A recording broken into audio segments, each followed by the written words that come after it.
day is here to lower the front of my Chevy Corvair on an S10 frame. So before I get all excited, let me just quick say that if you're here to learn how to lower the front of your Chevy S10 5 inches, even though this looks like a Corvair, which it is, mechanically speaking, it is all 1996 Chevy S10. Suspension, frame, engine, wiring harness. Literally a Chevy S10, but with a Corvair body on it. So if there's any confusion there, just clearing that up. So, now that we got that out of the way, I'm so excited for this because, you know, when we were doing all the measuring to lowering the body on the frame, you know, we didn't really incorporate that there would be this much of a wheel gap here. And this is actually factory ride height because you got the S10 wheel and then the S10 wheel well. That's like a huge gap. That's like a 7.5 inch gap. That is all factory S10. So it just naturally has monster truck fitment. However, with the way that the body went on, and the body is on straight, if that makes any sense, which is why it kind of sits low in the back.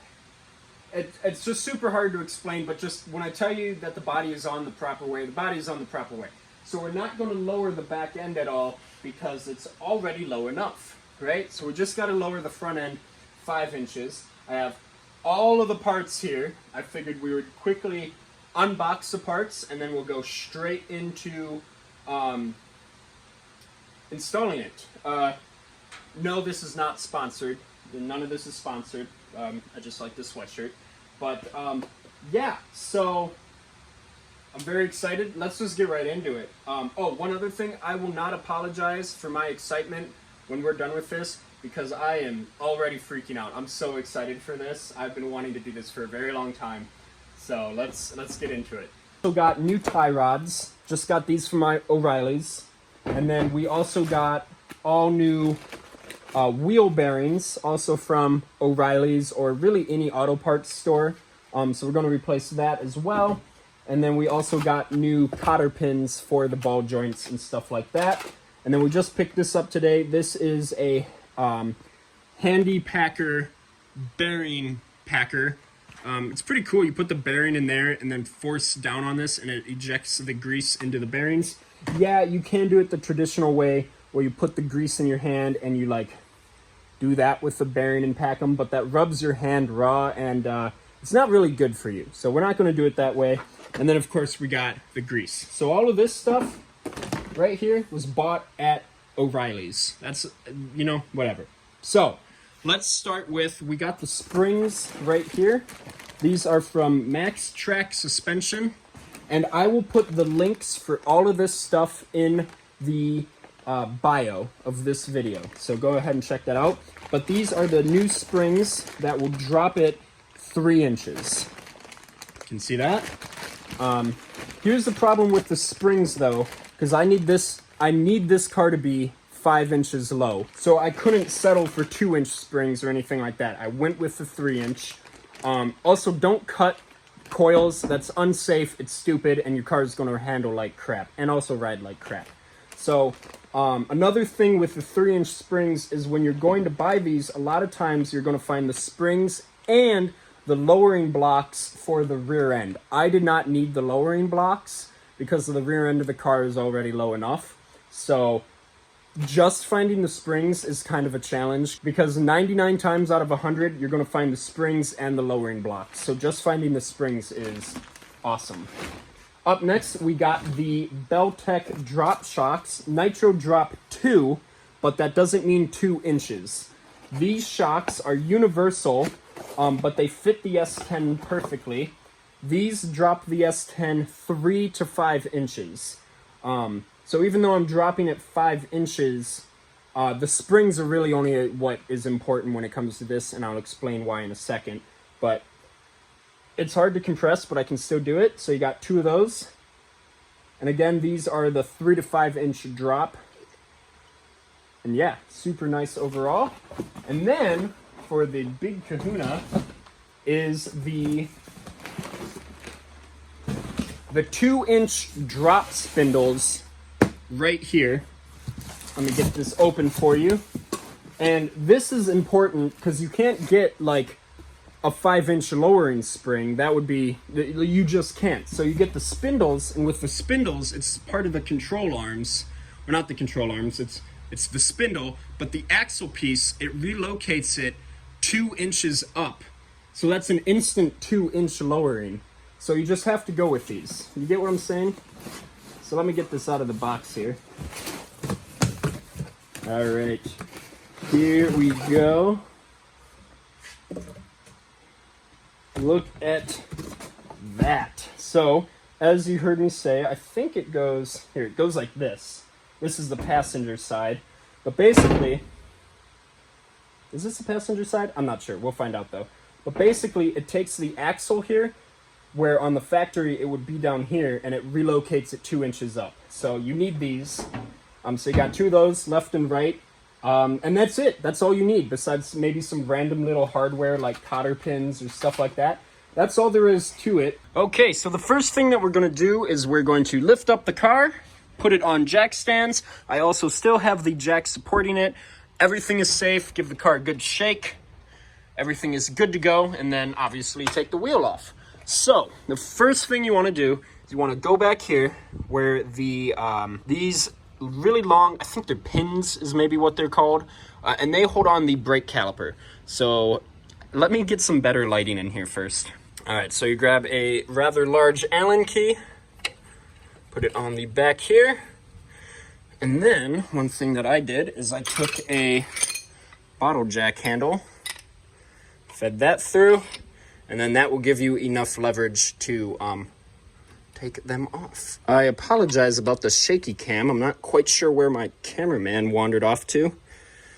I think he's talking to my mom. Okay, so we got that off, and then we have the brake caliper here being supported by a bungee cord, so don't worry, that's not hanging from the brake line there. So the next thing we need to do is we need to take off the brake rotor, and with this, the entire hub wheel bearing, everything comes off as one. So we're going to remove the dust cap, and then the cotter pin, and the nut, and the washer, and then all of this will just slide off, and that will get us access to the dust shield and the spindle here.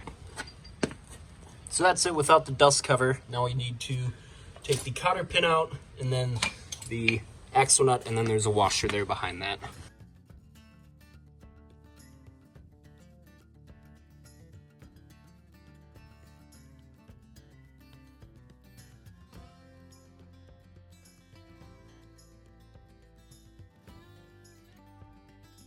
Then the hub just comes off, and you do have wheel bearings in there, so you don't want to drop those, even though we are going to be replacing them with new ones.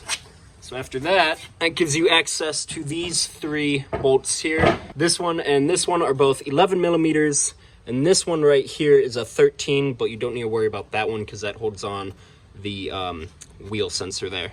All right, so once you got those off, this just pulls off, and then you can set that to the side, but we're going to zip tie it up out of the way. And now you can see that this gives us plenty of access. So I think my dad started to take off the tie rod castle nut here. So we'll get that off, disconnect the tie rod, and then we can freely move the spindle without having to turn the wheel. There it goes.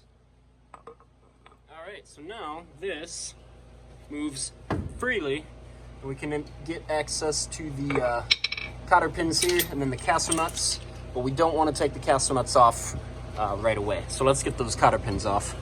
Okay, so you can see that we brought the castle nuts all the way to the top, and I'll explain why in a second. But before we do that, we need to disconnect the sway bar here that connects to the lower control arm. So we're going to hit that with a wire wheel and then some penetrating oil, and then we'll take that off, and this should bend up out of the way, and the control arm will also move out of the way.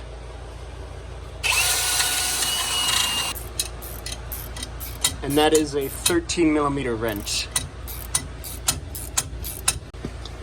And then once you get that off, this will bend up a little bit, but most of it's going to come out when you drop the lower control arm. So now, the vise out of here. So the next thing is we need to break this free from the ball joint. And And we want to be careful because the ball joints on here are new. We replaced them when we got the truck.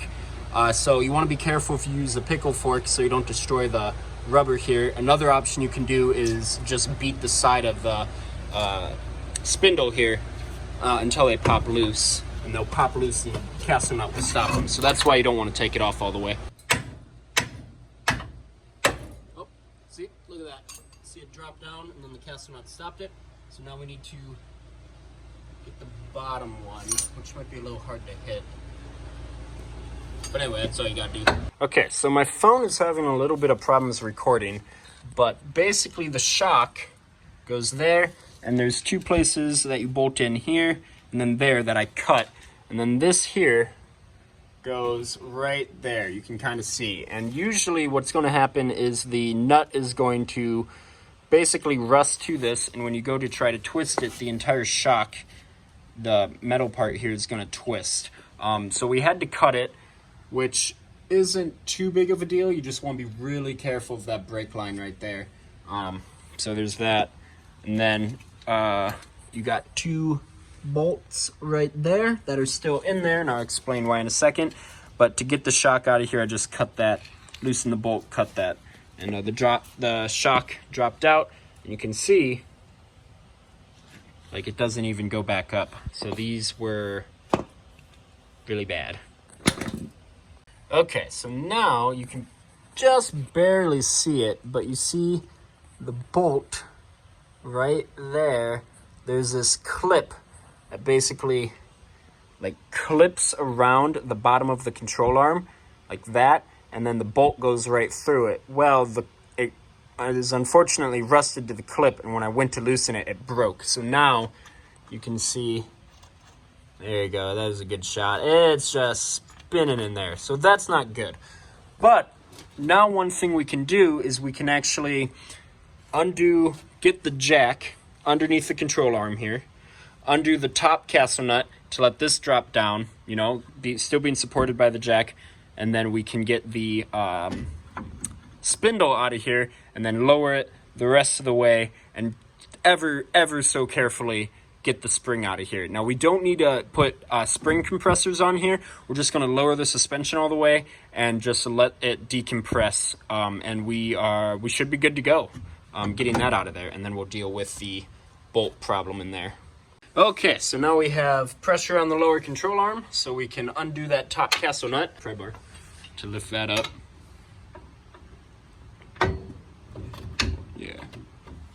Yeah, get under the frame.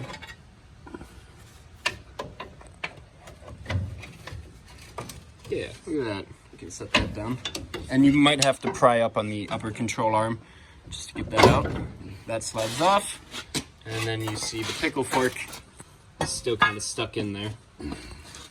So, there we go.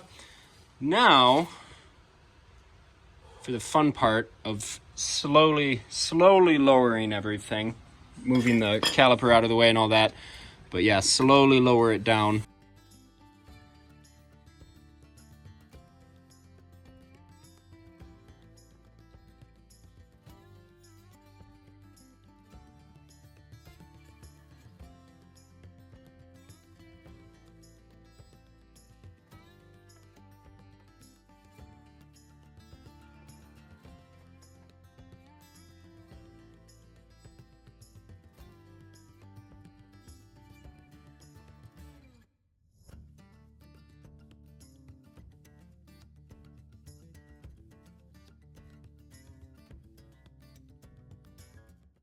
Okay, so here you go. You can see the clips.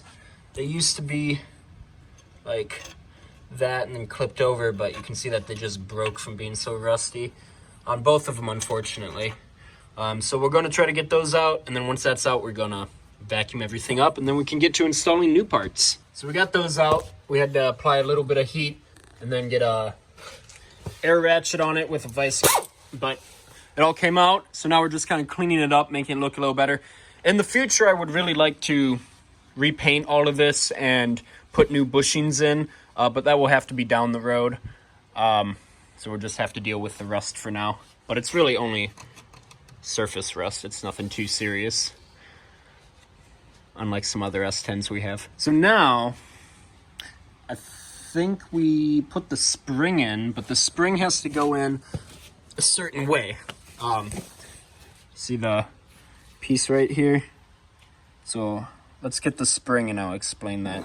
Okay, so here's the difference between the springs. You can see this is a GM spring, the original one, and then here's the 3-inch lowering spring. You can see quite a bit lower there. See that? And then the end of the coil there goes basically like that, but you want to butt it up against there, but like that. And then if you look in here, same with up there, you see it right there. So you just want to be careful how you put this in. Okay, so we got the spring in there. You can see up there, it's seated in there. And then this also has to go into the control arm in a certain way. So now we're going to put the jack back underneath the control arm and start raising it up. And sometimes the spring will like to walk out. So you just want to make sure it stays in this groove and in the rubber piece up there. And then once you got that kind of lined up, then you can start reassembling it. Also, make sure you put this back into the sway bar hole there. So let's get to doing that now. Okay, so got that in there, spring in there where it needs to be, got pressure on it. So now you need to install the shock. So what we do first is remove the nuts on top. I almost compress the shock a little, and then you feed it up through here, and then you got to line it up. Awesome, first try. So now you take the like rubber bushing here with a brass or washer, stainless steel washer, like that, and then let's just get one of the nuts on there to hold it up there, and then we'll do the locking nut afterwards. Okay, so now we have those 2 bolts with the clips that we need to put on. We have these clips here that go underneath the control arm, and ours were pretty rusty, so they broke, but luckily we had some extra ones, so just kind of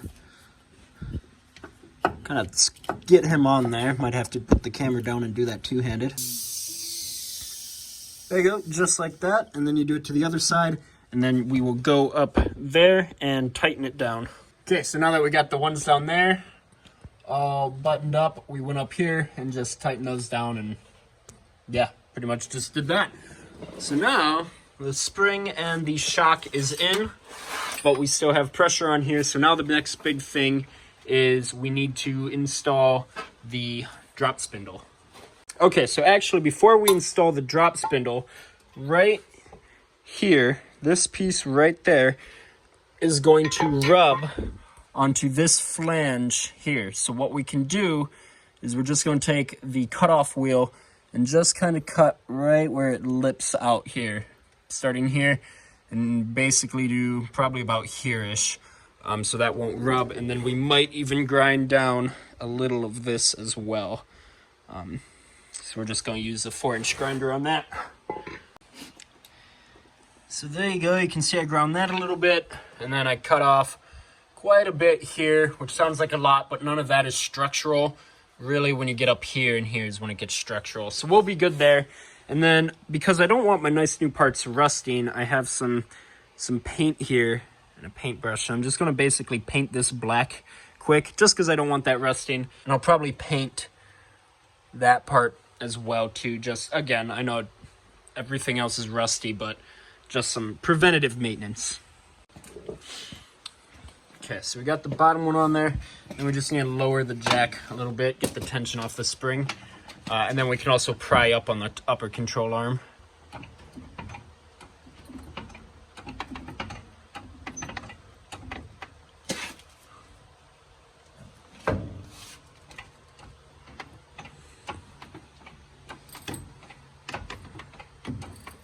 Alright, that sounds good. Looks good.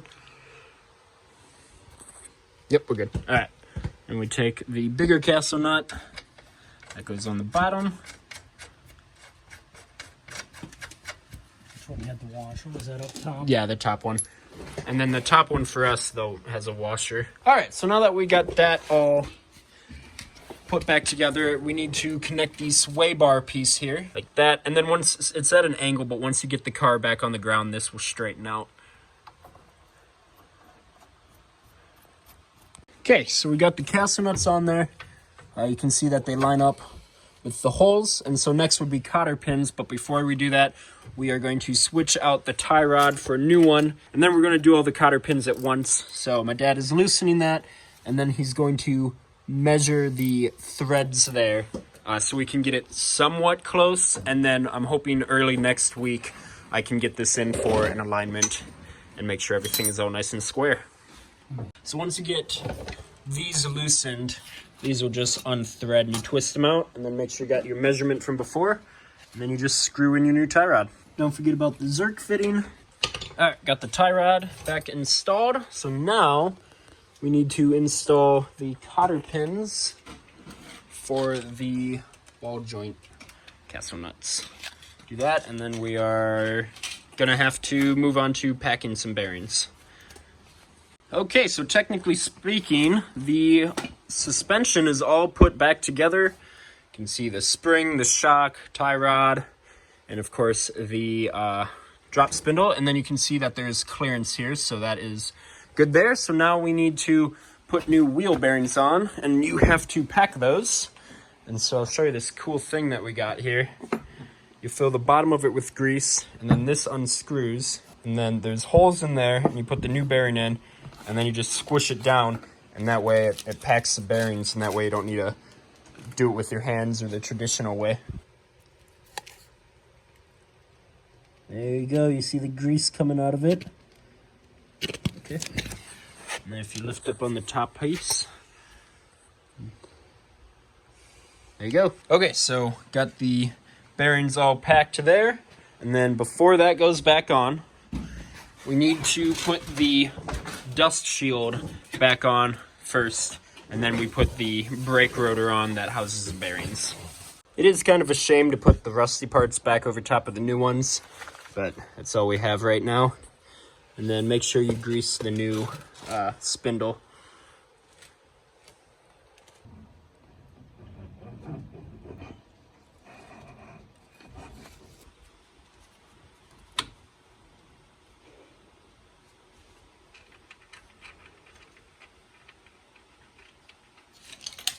First I'm going to tighten it, and then I'm going to back it off. Make sure it's seated. And one last thing, even though we were careful, try not to get any grease on the rotors. Still, some grease ended up there, so we cleaned it with brake clean. And now we're about to put on the dust cap, and then next will be the brake caliper with the bolts, and then the wheel, and then awesomeness will be next. Here we go. It's one small step for man, one giant leap for mankind. Don't say anything. Don't say anything. I can't get the jack out. It's too low. Don't say anything. Oh my god. Oh my god. Okay. Oh my god. Oh my gosh. Oh my god. Yo. Oh my gosh. Dude, I am freaking out right now. Holy crap. That is like 2.5 inches of clearance there. Oh my gosh. Oh man. Dude. Look at it from over here. It looks like it's raked in the front or in the back.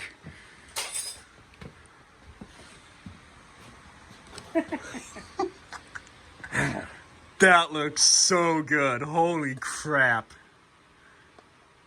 That's low. Hold on. Here, film for a second.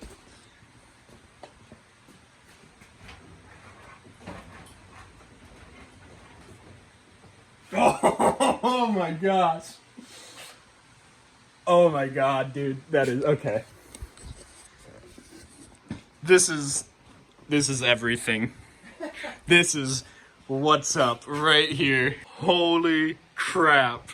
Like I said at the beginning of this video, I am not apologizing for my excitement. Look at that. Here's a before picture and here's an after. My phone's about to die, but we're done for the night because it's really late. But we need to lift it up in the morning, and we're going to grease everything, the ball joints and the new tie rods, all of that. I need to finish installing the passenger seatbelt, and then we'll take it for a test drive, and we'll get some rolling shots of it. So I guess I'm going to just stand out here and stare at it for like another half hour. But I will see you guys in the morning. All right, it's the next day. This thing is killer. I'm in love. It's actually so low that I have to put it on blocks now. It looks like our alignment is maybe towing in just a little bit, but I think we'll be okay. So we probably won't adjust it, but we are going to definitely take it into an alignment shop. So next thing we're going to do is we're going to grease everything up and then take it for a test drive. And let me tell you, I am so excited to take it for a test drive. One other thing, the bump stops are resting on the frame. So yeah, keep that in mind. So update, we're having a little bit of clearance issue on the wheel well. You can either bash in your wheel wells or get smaller wheels. I don't know what we're gonna do, but we're gonna take it for a test drive really quick. But it looks so good from back here.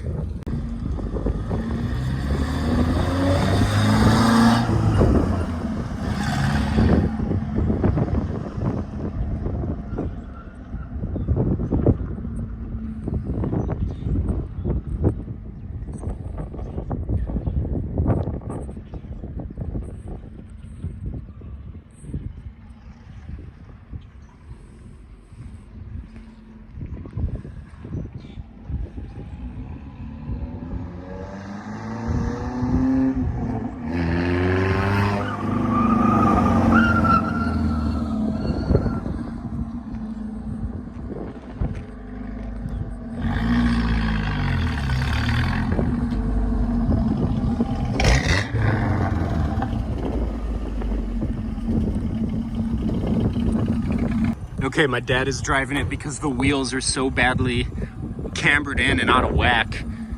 Hopefully you can hear me over the wind. They're squeaking. Yeah, they're like way cambered in. Or not cambered, but dog-legged in. Ooh, man, that does not look good. Okay, so we did an at-home alignment. Got it pretty straight. Just backing it out of the driveway, it feels significantly better. So now we're going to take it for another drive, and hopefully it all works out. But even just looking at it, I can tell that the wheels are significantly straighter. All right, it's a little windy. Go ahead. Should I pull it forward, you think? We made it uptown, and it tracks significantly better, and it only rubs at full lock, but I might still run some smaller tires in the future, or near future, I mean. What were you going to say? Oh, I'm going to. Yeah, that's part of it. However, the air does pass through it, technically. So, it's kind of windy. I hope you guys can hear me. If anything, dude, the back needs to now come down. Oh, that looks so good, though.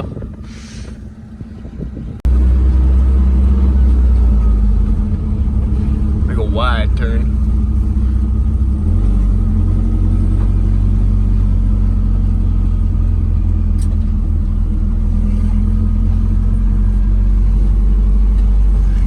Alright, get her nice and straight right here. And then no hands on the steering wheel. Dude, that track's super straight. Well,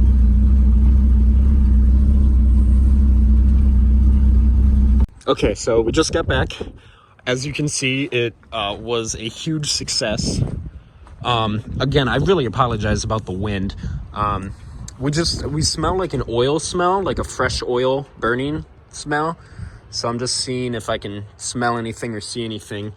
So that's a little concerning. Still a lot to do, but hey. It looks so good, especially tied in with the cowl hood or the flip front hood, all everything together. Just, it looks amazing. Yeah, I can definitely smell some fresh oil. Oh, and you see that I cut that hole there to feed fresh air in, and then I'm gonna box in this radiator. We took it for like a 10-minute drive, and it didn't break 180, so that little hole keeps it cool, but I'm still gonna box it in just in case. So yeah. Okay, actually, sorry, it's really cold out there and windy, so I'm just gonna wrap up this video really quick. This is a very simple job. My dad and I did this in a day. It's actually the next day, because it got too late to do the alignment. So we did the alignment today, enough, and it's really, the alignment is nice. I'm still gonna take it in to be professionally aligned. Hopefully do that next week, because I have exciting news. I live in Iowa, and in Cedar Rapids, Iowa, there is the first car show / car cruise of the season. So I really want to take this to the car show. So I have a lot to do in the next 7 days, and I'm very nervous. So yeah. Also, I made this. It's a sculpture. It's not a real bird skull, though. It's a resin casting. Anyway, it's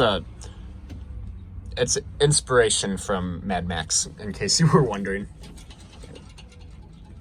Anyway, so I think we're going to wrap it up for this video. I'm going to put all of the links for everything we used down in the description below. Yeah, this was a super easy project to do. Oh, one other thing. My wheels are... What are my wheels? My wheels are... Here we go. 205, which is the width. It's 205 millimeters. 75 R15, so it's a 15-inch rim. The 75 here is how tall the sidewall is, but this is my dad's S10. He just had some extra wheels that he threw on, and look at that. These are a 65. Look how small those are. So I might rob my dad's rims and wheels and put them on mine for the time being, and then put mine on his, you know, so he has something to ride around on. And until I can buy nice new rims or nice new tires, you know, that are a little bit lower profile, because I don't want to bash in my wheel wells. So yeah. But that is going to be it for this video. I hope you guys enjoyed. It was a lot of fun. I'm super excited. This has been something that I've been wanting to do for months now, several months. So remember to like, comment, and subscribe, and we'll see you in the next one.